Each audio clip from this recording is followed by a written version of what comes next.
தேசிய நுகர்வோர் கூட்டுறவு இணையம் நிறுவனம் நடத்தும் நேரடி நெல் கொள்முதல் நிலையங்களில் முறையாக நெல் தூற்றப்பட்டு விவசாயிகளிடமிருந்து மட்டுமே நெல் கொள்முதல் செய்யப்பட்டு வருகிறது.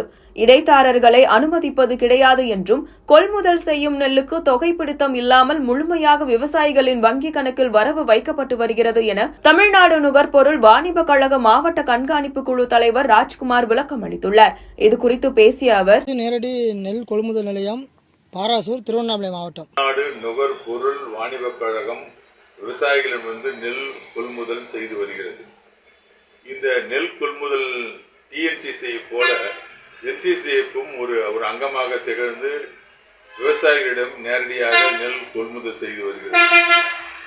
என்சிசிஎஃப் என்பது டிஎன்சிசியை போல எந்த விதமான ஒரு அலைக்கழிப்பும் இல்லாமல் விவசாயிகள் கொண்டு வருகின்ற நெல்லை உடனுக்குடன் கொள்முதல் செய்து அந்த ஈரப்பதம் அது இது எல்லாம் எந்த சாக்கு போக்கும் சொல்லாமல் அலைக்கழிக்காமல் அவரிடத்தில் நெல்லை கொள்முதல் செய்து அதற்குரிய பணத்தை அவருடைய வங்கி கணக்கிலே முன்முயற்சி எடுத்துக் கொண்டிருக்கின்றார்கள்.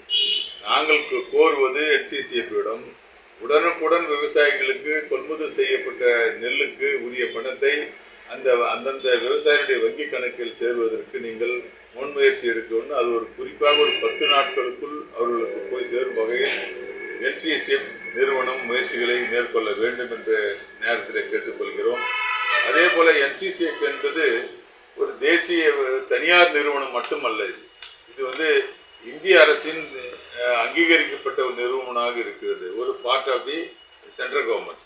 அதனால நீங்க எந்த விதமான குறைபாடுகள் இல்லாமல் என்சிசிஎஃப் இதுவரை தொடர்ந்து விவசாயிகளிடத்தில் நேரடி கொள்முதல் நிலையத்தை நடத்தி வருகிறார்கள்.